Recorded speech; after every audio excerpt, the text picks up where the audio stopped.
All right. Let me ask you a couple of questions. Have you been noticing a difference in your child's behavior? Maybe they have a change in their sleep pattern, or maybe they're withdrawing a little bit. Help is available. Just know the signs. I have Blair Boozer here from the Federation next weekend. And there's also an event this weekend. Blair, welcome to the program. Thank you so much, Koko, for having me. It's a pleasure to be here and tell you a little bit more about our organization. Yes, so you are the marketing coordinator. You kind of just bring everything together, all the pieces together. That's right. I work with a very talented, knowledgeable staff. And a lot of them have lived experience in raising a child or youth with these behavioral health challenges. So I basically take the content, make it look really appealing, and then distribute it to the masses so that we're able to reach as many families, children, and youth in South Carolina as possible. All right. So there's a 80% success rate for treatment for children. That's correct. So tell us a little bit about the signs and then, the signs and then the treatment process. Sure. So we always like to say that parents and their caregivers are the expert on their children. Mm-hmm. You may have a lot of different professional opinions. You probably have the grandmother, the neighbor down the street giving you all these opinions. But we really want parents to know that they are the absolute expert on their child and they know them better than anyone else.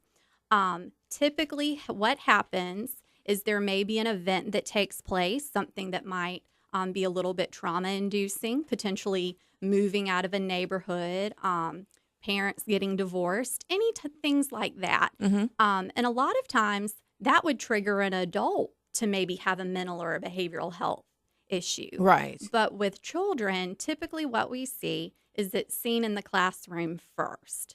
And this is just due to, I think children are going to be spending a little bit more time in the classroom, especially during that school year, than they are at home. So we really try to encourage parents to be observant of their children. You probably know a little bit more about their behavior and anything that the teacher brings to you. I think it's very important to form a partnership with your educator, with your school, to make sure that you can kind of see the best course of treatment. Some of these signs that you may see in a classroom or at home, mm-hmm. A sudden withdrawal from family activities, things that maybe used to make your child very happy, very excited. Now maybe they don't seem so jazzed about anymore.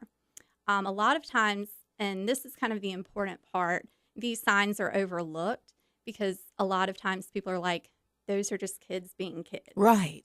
And so that's why it gets a little tricky because you don't want to overdiagnose your child, right? Mm-hmm. And so what we do whenever we get a phone call, we like to go ahead and ask that question, has your child or youth been seen by a medical profession? Mm-hmm. Because we're not qualified to do any type of diagnosis or anything like that. Okay. We're more of a support hub type thing. Okay. Because we've already walked that path with our own children. And so we're kind of here to help guide you along the way. Gotcha. Okay. And so after that diagnosis has been made, then we're able to connect you to the appropriate resources. Okay. And you're going to be inviting people to come have a summer retreat on the 23rd and 24th. Correct. Yeah. So we are so excited. This conference actually has already reached capacity. We do have a few limited spots available. Okay. And this is our annual Family and Youth Summer Retreat. This is the time where you can network with other families. You can meet and connect with professionals. Some of the workshop topics that we're going to be covering, bullying and how to make sure that you have the school's cooperation. We see that in the news every single day. Exactly, yeah. And then in the unfortunate event that your child or youth has to be placed out of home for residential treatment, we also provide resources on the successful transition back into the home. We have some workshops on siblings coping with, their brother or sister who may be experiencing a mental health challenge. And the exciting part is that this is for parents and caregivers.